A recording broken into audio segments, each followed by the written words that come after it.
కీర్తన గ్రంథము 111వ అధ్యాయము మనం చూద్దామండి. వాక్యంలోకి వెళ్దాం. శ్రేష్టమైన మాటలు ఎన్నో దేవుని యొక్క కృపను బట్టి మనం తెలుసుకున్నాము. ప్రతి కీర్తనలోనూ దేవుని యొక్క ఉద్దేశములు, దేవుని యొక్క ఆశీర్వాదములు, దేవుని యొక్క గద్దింపు మనకి ఎంతో అవసరమైనది. కాబట్టి ఈ కీర్తనలో కూడా మనము చాలా విషయాలు కొన్ని మనం చూసుకొని మనం ముందుకెళ్దాం. ఒక 5 విషయాలు మనము ధ్యానం చేద్దాము. యెహోవాను స్తుతించుడి, యథార్థవంతుల సభలోను సమాజములోను పూర్ణ హృదయంతో నేను యెహోవాకు కృతజ్ఞతాస్తుతులు చెల్లించదు. యెహోవా క్రియలు గొప్పవి, వాటి యందు ఇష్టము గల వారందరూ వాటిని వివరించెదరు. ఆయన కార్యము మహిమ ప్రభావము గలదు, ఆయన నీతి నిత్యము నిలకడగా నుండును. ఆయన తన ఆశ్చర్య కార్యములకు జ్ఞాపక సూచనను నియమించి ఉన్నాడు. యెహోవా దయాదాక్షిణ పూర్ణుడు. తన యందు భయభక్తులు గల వారికి ఆయన ఆహారం ఇచ్చి ఉన్నాడు. ఆయన నిత్యము తన నిబంధనను జ్ఞాపకము చేసుకొనును. చక్కటి మాటని ఇక్కడ ప్రభు తెలియపరుస్తున్నాడు. ఈ యొక్క కీర్తన మరి దావీదు భక్తుడు రచించిన విధానాన్ని మనం చూస్తున్నామండి. అయితే ఇక్కడ ఒక మాట మాట్లాడుతుంది. యెహోవాను ఏం చేయమంటున్నాడు? స్తుతించుడి. యెహోవాను స్తుతించుడి అని అంటున్నాడు. ఎలా స్తుతించాలి? యథార్థవంతుల సభలోను సమాజంలోను పూర్ణ హృదయముతో నేను యెహోవాకు కృతజ్ఞతాస్తుతులు చెల్లించెదను. యథార్థవంతుల సభలో యథార్థవంతులు ఉన్నారా? ఈ లోకంలో యథార్థవంతులు ఉన్నారా? కొంతమందే కదా, కొంతమంది యథార్థవంతులు. ఆ కొంతమందిలో ప్రభువును నమ్మి వాక్యానుసారంగా జీవిస్తూ సాక్ష్య జీవితాన్ని కాపాడుకుంటూ దేవుని యొక్క సన్నిధిలోను దేవుని యొక్క సంఘములోను వాక్యములోను క్రమములోను నడుచుకున్న పిల్లలు యథార్థవంతులుగా ఉంటారు. అటువంటి బిడ్డల మధ్యన సమాజములలో మనము ఎలా కృతజ్ఞతలు చెల్లించాలంటే పరిపూర్ణమైన హృదయంతో కృతజ్ఞతాస్తుతులు యెహోవాకు చెల్లించాలి. మన నోట ఎప్పుడు ఏముండాలంటే స్తుతి కీర్తన మనలో ఉండాలి. యెహోవాను స్తుతించుడి అని అంటున్నాడు కదా. యెహోవాను స్తుతించుడి అని అంటున్నాడు. స్తుతిస్తున్నామా? మన యొక్క దినచర్య పరిస్థితులలో దేవుని ఆరాధిస్తున్నామా? దేవుని గణపరుస్తున్నామా? మన యొక్క బ్రతుకు దినములు దేవుడు మనకు ఆయుష్నిచ్చి నెమ్మదినిచ్చి ఆరోగ్యాన్ని ఇచ్చినప్పుడు దేవుని స్తుతించే విషయంలో కూడా మనము వెనుకకి వేయకూడదు. ఒక అడుగు వెనుకకి వేయకూడదు, ఒక అడుగు మనం ముందుకు వేయాలి. ఎందుకంటే ఆధ్యాత్మికమైన జీవితంలో మనం ఎదగాలన్నప్పుడు మనము ముందుకు వెళ్ళాలి. దేవుని యొక్క వాక్యంలో మనం ముందుకు వెళ్ళాలి. దేవుని స్తుతించే విధంలో మనం ముందుకు వెళ్ళాలి. దేవుని ఆరాధించే సభలో కూడా మనం ముందుకు వెళ్ళాలి. అయితే అటువంటి సమయంలో మనము దేవుని యొక్క స్తుతించేదానికి మనం ప్రాముఖ్యత ఇచ్చినప్పుడు మరి దేవుడు మన జీవితంలో మనకు పొదువుగా ఉన్నవేవో, మనకు అక్కరగా ఉన్నవేవో, మనకి ఇరుకులుగా ఉన్నవేవో, మనకు సమస్యలుగా ఉన్నవేవో, మనకు అనారోగ్యంతో మనం ఉన్నామేమో, ప్రతి విషయంలో దేవుడు ఏం చేస్తాడంటే విడుదలనిస్తాడు. ఏమిస్తాడు? విడుదలనిస్తాడు, క్షేమాన్నిస్తాడు, భద్రతనిస్తాడు, ఆరోగ్యాన్నిస్తాడు, ఇంకా ఆయుష్నిస్తాడు దేవుని కనపరచడానికి కదా. మన ఆయుష్ 70 సంవత్సరములు, అధిక బలం ఉన్న ఎడల 80 సంవత్సరములు. అయినా ఆయాసమే, దుఃఖమే, కానీ వాటిల్లో కూడా నీకు నెమ్మది ఉండాలి. ఏముండాలి? నెమ్మది ఉండాలి, దీవెన ఉండాలి, ఆశీర్వాదం ఉండాలి, మంచి ఆరోగ్యవంతుడుగా ఉండాలి. అయితే ఉండాలంటే నీ నోటను నా నోటను ఏముండాలి? ప్రతినిత్యము అని అంటే దేవుని స్తుతించే విధం ఉండాలి. ఏముండాలి? దేవుని స్తుతించే విధం ఉండాలి. ఖాళీ సమయంలో మనము వ్యర్థమైన చూడక, వ్యర్థమైన మాట్లాడకాక మనము దేవుని స్తుతించాలి. ప్రభువా, మీ నామానికి వందనములు, మీ నామానికి స్తోత్రములు, మీ నామానికి మహిమ. ప్రభువా, దేవుడిని ఎప్పుడు ఘనపరచాలి. అయితే మన జీవితంలో దేవుడు చేసిన మేలును బట్టి మనం ఏం చేయాలంటే యథార్థవంతుల సభలో యథార్థవంతుల సభలో సమాజములోను పూర్ణ హృదయముతో మరి నేను యెహోవాకు కృతజ్ఞతాస్తుతులు చెల్లిస్తున్నాడు. ఎవరు? దావీదు భక్తుడు. ఈరోజు అట్టి రీతిలో మనము కృతజ్ఞతాస్తుతులు మనం చెల్లిస్తున్నాము. దేవుని గణపరుస్తున్నాం, దేవుని ఆరాధిస్తున్నాం కదా. పిసినితనం, గృహాలలో ప్రార్థన పెట్టుకోవాలన్నా పిసినితనం కదా. సంఘం వస్తుంది, సంఘ సేవకుడు వస్తుంది, వాళ్ళకి ఏదైనా పెట్టాలంటే బాధ, పిసినితనం. అవి దేవుడు నచ్చడు. ఏం చేయడు? దేవుడు నచ్చడు. ఎందుకనంటే దేవుని విషయంలో మనం ఎప్పుడైతే ధారాళంగా ఉంటామో, దేవునికి ఇచ్చే విషయంలో కానీ మనం ధారాళంతో, నీకు శ్రేష్టమైనది దేవుడికి ఇచ్చే విషయంలో శ్రేష్టమైనది, అది కొంచెమైనా కానీ, గొప్పదైనా కానీ, కొద్దిదైనా కానీ హృదయపూర్వకంగా ఉండాలి. ఏముండాలి? హృదయపూర్వకంగా ఉండాలి. హృదయపూర్వకంగా దేవునికి స్తుతులు అర్పించాలి, కృతజ్ఞతాస్తుతులు చెల్లించాలి. సమాజంలో చెల్లించవచ్చు, గృహాలలో ప్రార్థన పెట్టుకొని చెల్లించవచ్చు. ఎందుకంటే దేవుని క్రియలు గొప్పవి. ఏమి క్రియలు? దేవుని క్రియలు గొప్పవి. అందుకే కదా అక్కడ అంటున్నాడు 2వ వచనం, యెహోవా నీ క్రియలు గొప్పవి, గొప్పవి, గొప్పవి అంటున్నా. ఆయన క్రియలు ఎంతైనా గొప్పవి. నువ్వు ఊహించిన దానికన్నా, అనుకునే దానికన్నా అత్యధికంగా చేసే దేవుడు మన దేవుడు. అత్యధికంగా చేసే దేవుడు. నువ్వు కొంచెమే అడుగుతావు దేవుణ్ణి, అయ్యా నాకు కొంచెం సహాయం చేయయ్యా, కొంచెంగా నన్ను దీవించయ్యా అని అన్నాడు. కానీ దేవుడు మహా ఆశీర్వాదముతో నేను నింపుతాను. ఇంత ఆశీర్వదించాడా దేవుడు నన్ను, ఇంత దీవించాడా దేవుడు నన్ను అని నువ్వు ఆ రోజు ఆశ్చర్యపోతావు. ఎంతో కాల్బలాన్ని మోషే మరి ఐగుప్తు దేశముననే నడిపించినప్పుడు ముందు ఎర్ర సముద్రము, వెనకాల శత్రు సమూహము. ఇలా దాటాలి. ఆయన క్రియలు గొప్పవి.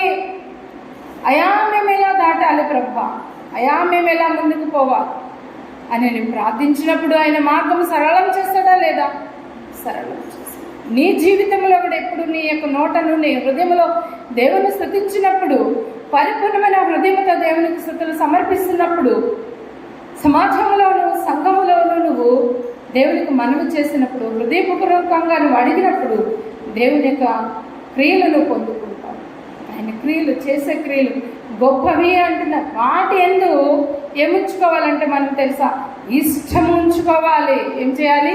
ఇష్టం ఉంచుకోవాలి. అందుకే అక్కడ అంటున్నాడు, వాటి ఎందు ఇష్టము గల వారందరూ వాటిని వివరించెదరు. దేవుడు నీ జీవితంలో చేసిన గొప్ప కార్యముల మీద కూడా నువ్వు ఇష్టపడాలి.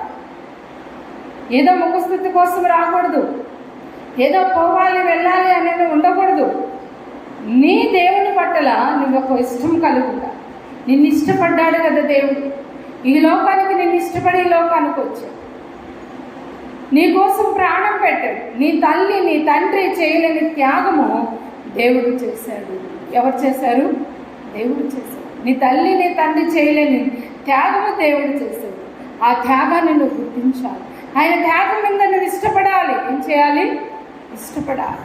అందుకే ఇక్కడ అంటున్నాడు, వాటి ఎందు ఇష్టము గల వారందరూ వాటిని ఏం చేస్తారంటే వివరించెదరు. దేవుడు ఏం చేశాడు నీ పట్ల? నీ పాపమును, నీ శాపమును, నీ అపరాధమును కడిగి వేశాడు. నీకు రక్షణ ఇచ్చాడు. నీ కుటుంబాన్ని దీవిస్తున్నాడు. నీ పిల్లల్ని దీవిస్తున్నాడు. ఒక గద్దెప్పిస్తున్నాడు. లోబడండి అని అంటున్నాడు. లోబడకపోతే శ్రమ అంటున్నాడు. దేవుడు ఆశీర్వదించడానికి దేవుడే, గద్దించడానికి దేవుడే, కొట్టేదానికి దేవుడు. ఎందుకనంటే నువ్వు బాగుపడాలని అని. ఏమి చేయాలని? బాగుపడాలి.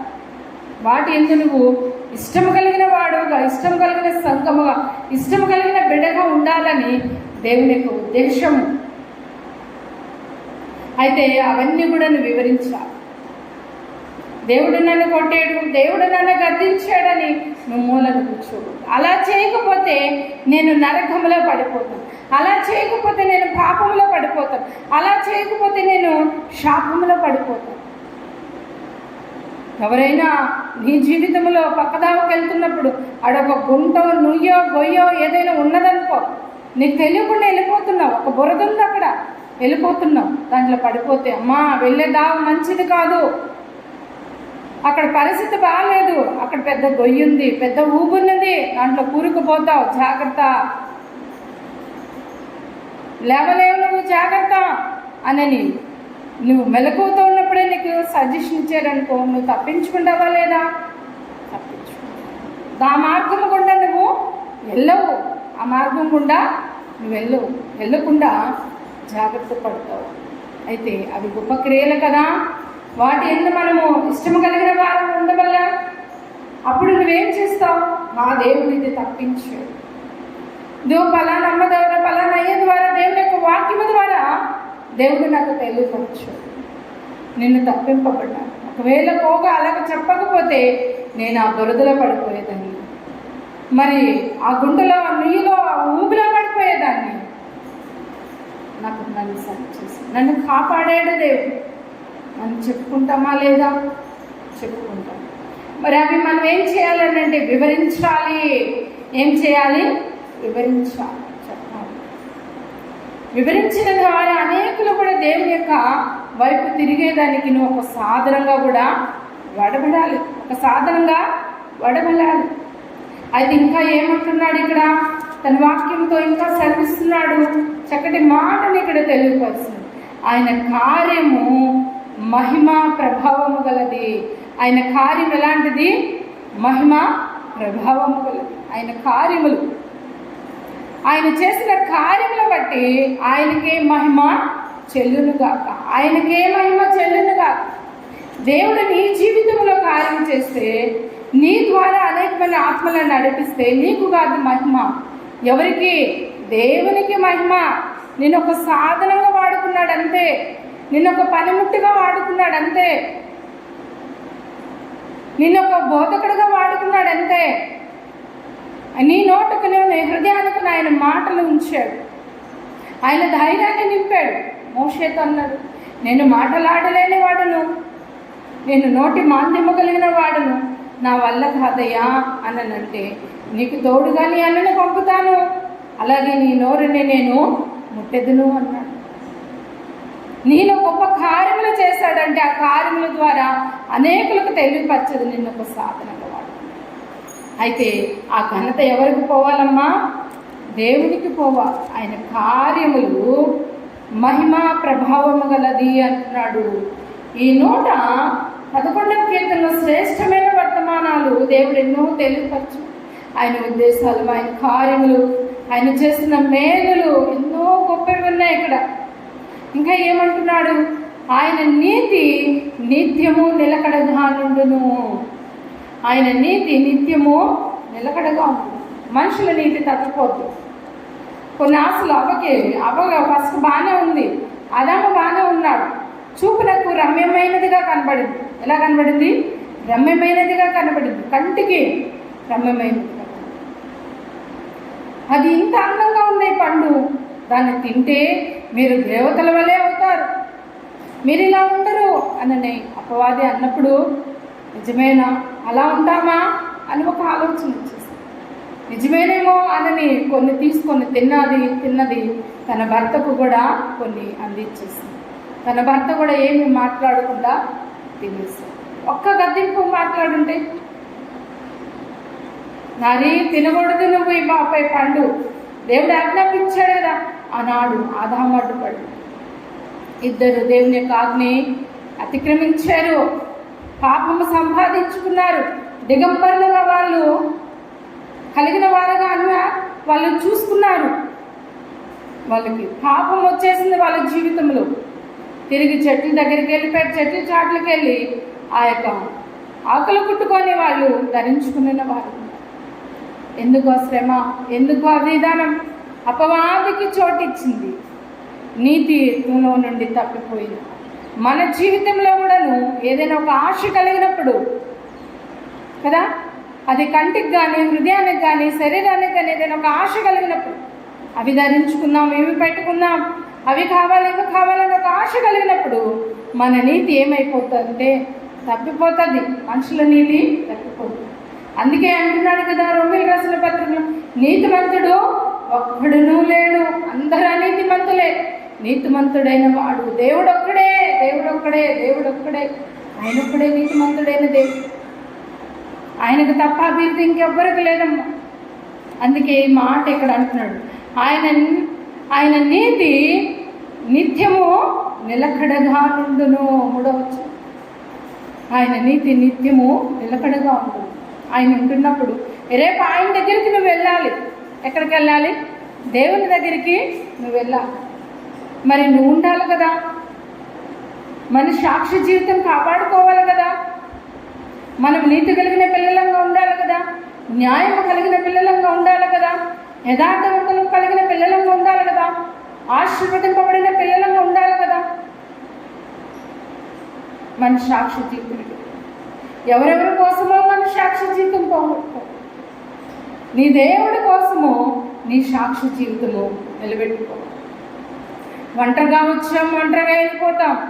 ఎవరు మనతో పాటు రాదు, ఎవరునూ రాదు, ఎవరునూ రాదు.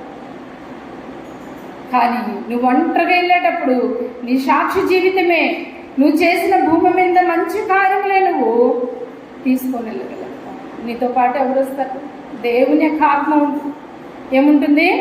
దేవుని యొక్క ఆత్మ ఉంటుంది. అందుకని ఇక్కడ అంటున్నాడు, ఆయన నీతి నిత్యము నిలకడగా నుండును, ఆయన తన ఆశ్చర్య కార్యములకు జ్ఞాపకార్థ సూచనను నియమించి ఉన్నాడు. ఒక సూచనలు కూడా ఉంటాయి జ్ఞాపకార్థం. మనం ఏదైనా చేసామని అనుకో, ఓ డైరీలో రాసుకుంటాం. ఏమి రాసుకుంటాం? డైరీలో రాసుకుంటాం. ఇప్పుడు యూట్యూబ్ కూడా ఒక డైరీగా అనుకుంటున్నారు. వాళ్ళ స్వీట్ మెమరీస్ అన్నీ దాంట్లో పెట్టుకుంటారు. అవి మంచివైనా కానీ ఇంకా అనేకమైన లోకరీతులైనా కానీ పెట్టుకుంటారు. ఎప్పుడు ఇంకా అలా ఉంటాయి అని, బుక్లైనా చిరిగిపోతాయేమోనని వాటిల్లో ఇచ్చేసుకుంటారు. కానీ దేవుడి దగ్గర ఒక జ్ఞాపకార్థంగా సూచన, జీవగ్రంథం ఉన్నది. ఏమున్నది? జీవగ్రంథం ఉన్నది. ఇంకొక గ్రంథం ఉన్నది. ఆయన తన ఆశ్చర్య కార్యములకు జ్ఞాపకార్థ సూచనను నియమించి ఉన్నాడు. ధర్మశాస్త్రమును మనం అనుసరించి, దేవుని యొక్క వాక్యమును మనం అనుసరించి, దేవుని యొక్క వాక్యములో నిలకడగా ఉండి, ఆయన చేసే మహా అద్భుతమైన కార్యములు, గొప్ప గొప్ప కార్యములు మనము అనుభవించి, రుచి చూసి, మనము వివరించి, దేవుని యొక్క కృపలో దేవుని నామానికి మహిమ కలుగును గాక ఎప్పుడు ఆయన స్తుతించే వారంగా ఉండి, ఆయన చేసే అద్భుతమైన ఆశ్చర్యకార్యమైన కార్యములకు జ్ఞాపకార్థముగా నియమించి ఉన్నాడు. సూచనను నియమించి అవి మనం పొందుకోవాలి. అయ్యా, నీ జీవ గ్రంథంలో నా పేరు ఉండాలి. త్యాగం చేశాడు మోషే, త్యాగం చేయాలనుకున్నాడు. అయ్యా, ఐగుప్తు నుండి ప్రజలను నడిపిస్తే ఈరోజు ఈ యొక్క ప్రజలు నీకు వ్యతిరేకకరంగా లేచారయ్యా, నీకు ఇష్టమైన పనులు చేశారయ్యా. ఈనాడు ఆ పిల్లల్ని నువ్వు ఇచ్చేసేస్తే ప్రభా నిన్ను అనుకుంటారు కదా అని అన్నప్పుడు, నీ జీవ గ్రంథంలో నా పేరును తుడిపి పెట్టుము అని ఎవరైనా అంటారా? నువ్వు అనగలుగుతావా? అనలేదు. కొద్ది కాలితేనే, కొద్దిగా నువ్వు బాధపడతా ఉండలేవు కదా. నీకు ఏదైనా దెబ్బ తగిలినా ఆ పెయిన్ నువ్వు అనుభవించలేకుండా బాధపడుతుంది. మరి నరకంలో నువ్వు వెళ్ళేదానికి ఉండగలుగుతావు? చూడండి, యేసుక్రీస్తుకి మోషేకి చాలా దగ్గర పోలికలు, చాలా దగ్గర పోలికలు. ఆనాడు మోషే ఆయన ప్రజల పక్షాన నీ జీవ గ్రంథంలో నా పేరు గుర్తు పెట్టున్నాను. ఈనాడు దేవుడు నీ కోసము తన యొక్క ప్రజలందరి కోసం ఈ లోకానికి వచ్చి త్యాగము చేశాడు. సూచన చూపాడు దేవుడు. మీ అందరి కోసం నా ప్రియమైన కుమారుని పంపుతున్నా. జ్ఞాపకం చేశాడు. ఆయన రక్తమును మీరు, ఆయన శరీరమును తిరిగి త్రాగువాడు జ్ఞాపకం చేశాడు. ఆయన మరణ శిలువ పునరుద్ధానముల గురించి జ్ఞాపకం చేశాడు. ఎందుకు? పస్కాలో చేయవేయమంటున్నది ఎందుకు? ప్రభు బలలో చేయవేయమంటున్నది ఎందుకు? ఆయన సూచక్రియలను జ్ఞాపకం చేస్తున్నాం, అర్థం చేస్తున్నాం. శిలువ త్యాగాన్ని జ్ఞాపకం చేస్తున్నాం. నీరు సహితము ఆయన తన యొక్క రక్తము కార్చేసేది, నీరు సహితము కార్చేసేది కదా. బ్లడ్ అంతా పోయి లాస్ట్ ఏమొస్తుంది? నీరంతా వస్తాను, దాన్ని కూడా కార్చు నీకోసం. ఏమి జ్ఞాపకం చేసుకుంటున్నా?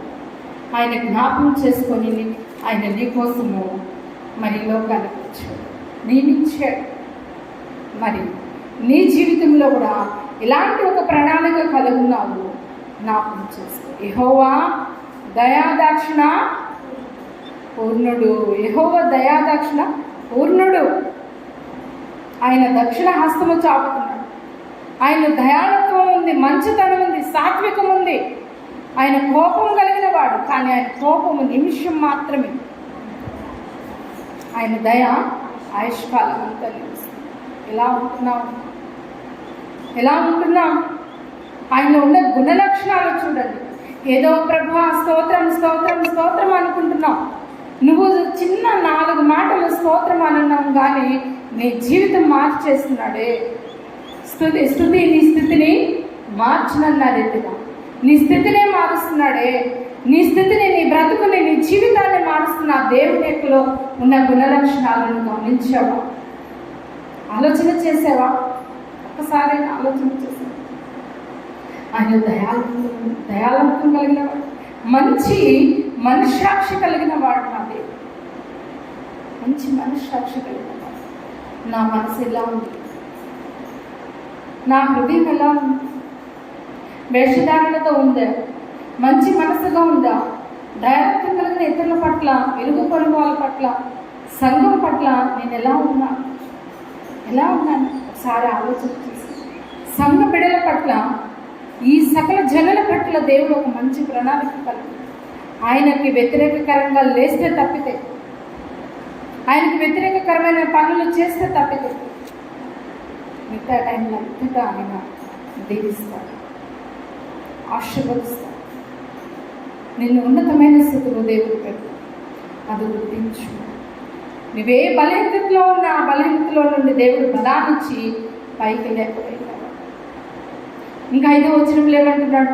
తన యందు భయభక్తులు గల వారికి ఆయన ఆహారం ఇచ్చి ఉన్నాడు. తన యందు భయభక్తులు కలిగిన వారికి ఆయన ఆహారం ఇచ్చి ఉన్నాడు. నాకు అది లేదు ప్రభా, ఇది లేదు ప్రభా అని అనుకుంటాం. ఆకాశ పక్షులను చూడండి, అవి విత్తవు, పోయవు, ఉడకవు, బాధపడవు. అయిన సమృద్ధమైన ఆహారము వాటికి దేవుడు సంతృప్తిగా ఇస్తున్నాడు. మరి వాటికి ఇచ్చిన దేవుడు నీకు ఇవ్వడా? ఇస్తాడు. ఇవ్వడమ్మా? ఇస్తాడు. కానీ ఇచ్చేదానికి ముందు నువ్వేం చేయాలంటే దేవుని యందు ఏముండాలి? భయము భక్తి. భయము భక్తి. భయము భక్తి. ప్లేట్లో అన్నం పెట్టుకుంటావు, కూర వేసుకోకుండా ఉంటే బాగుంటుందా? బాగుంది. సరే, కూర అన్నం పెట్టుకుంటావు, పక్కన నీళ్ళు పెట్టుకోకపోతే బాగుంది. అవునా కదా? ఇల్లుంది, ఇంట్లో మనుషులు లేకపోతే కష్టం. మనుషులు ఉంటారు, ఇల్లు లేకపోతే కష్టం. అట్లాంటి భిక్షగాళ్ళు ఎట్లా ఉన్నారమ్మా అనుకోవచ్చు. వాళ్ళు కూడా ఒక చెట్టు, మరి ఎక్కడో ఒక వాళ్ళకి కలిగిన ఒక షెల్టర్, వాళ్ళకి కలిగిన ఒక జ్ఞానం చొప్పున ఏర్పాటు చేస్తారు. అసలు మరి దేవుడి పట్ల కూడా మనం ఎలా ఉండాలంటే భయము భక్తి. భయము భక్తి రెండు ఉండాలి. సమపాలనలో పోవాలి. రెండు ఎలా పోవాలి? సమపాలనలో పోవాలి. భయము భక్తి. భక్తి ఉంది, భయం లేకపోయినా వ్యర్థమే. భయం ఉండి భక్తి లేకపోయినా వ్యర్థమే. సంఘంలో ఎలా ఉన్నాయో కూడా మనం పరీక్షించుకోవాలి. ఇక్కడ అంటున్నాడు తన యందు అని అంటే దావీదు యందా కాదు, దేవుని యందు. రాసిన కీర్తన దావీదు భక్తుడే, కానీ తెలియపరుస్తున్నది తన యందు అని అంటే యెహోవా యందు భయభక్తులు కలిగిన వారికి ఆయన ఆహారం ఇచ్చి ఉన్నాడు. ఆహారం ఇచ్చి ఎట్లా నీకు సహాయం చేస్తాడో తెలియదు, ఏ విధంగా పంపిస్తాడో తెలియదు. పక్కన నీ ముందు దేవుడు ప్రజెంటేషన్ చేస్తాడు. దుఃఖపడుతుంటావు, అడుగుతుంటావు, ప్రభా నా విషయం ఎలా ప్రభా, నాకు సహాయం చేయి ప్రభా అని. నువ్వు అనుకోని రీతిలుగా దేవుడు నీ ముందు నీకు కావాల్సింది పంపిస్తాడు. ఎవరి ద్వారా పంపిస్తాడో తన బిడ్డలకు ప్రేరేపణిస్తాడు, తెలియపరుస్తాడు.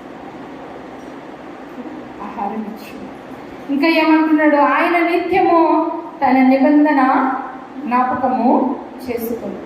దేవుడు చేసిన ప్రతి ప్రామిస్ను దేవుడు జ్ఞాపకం చేసుకుంటున్నాడు. అర్థమవుతుందమ్మా? దేవుడు చేసిన ప్రతి ప్రామిస్ను దేవుడు జ్ఞాపకం చేసుకుంటున్నాడు.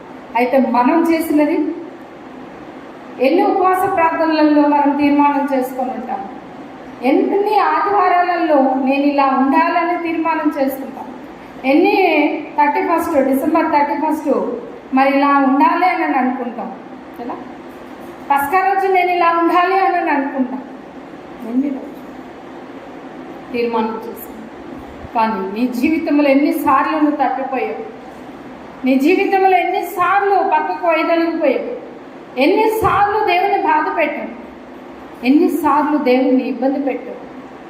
ఒకసారి ఆలోచించు. తీర్మానం తీసుకున్న బిడ్డ తప్పిపోకూడదు. ఏం చేయకూడదు? తప్పిపోకూడదు. దేవుడు తప్పిపోవట్లేదే, ఎందుకంటే ఆయనలో ఉన్న క్యారెక్టర్ అది కాదు. ఆయన ఎప్పుడు దీవించేవాడు, గద్దించే దేవుడు, ప్రేమించే దేవుడు. ఆయన హస్తము చాపితే వెనక్కి తీయడు. ఆయన చేయాల్సిన ప్రతి పనిని ఆయన జ్ఞాపకం చేసుకొని భూమి మీద చేస్తుంది. కానీ నువ్వు చేసే పని జ్ఞాపకం చేసుకొని చేస్తున్నావా? ఏమి? నలుగురికి స్వార్థ చెప్పడం, దేవుడు నీ జీవితంలో చేసిన కార్యములు తెలియపరచడం, దేవుడు నీ జీవితంలో చేసిన అద్భుతములు తెలియపరచడం, ఒక ఆత్మనైన దేవుని సన్నిధిలోకి నడిపించడం, నీ నోటను నీ హృదయంలోనూ దేవుని ఎప్పుడు స్తుతించడం. తదుపరి దేవుని యందు నువ్వు భయభక్తులు కలిగిన వాడుకున్నప్పుడు నీకు ఏది అక్కరగా ఉన్నదో, ఏది అవసరంగా ఉన్నదో దేవుడు నేను తీరుస్తాను అంటున్నాడు. నేను తీరుస్తాను. నా యందు నమ్మిక ఉంచండి.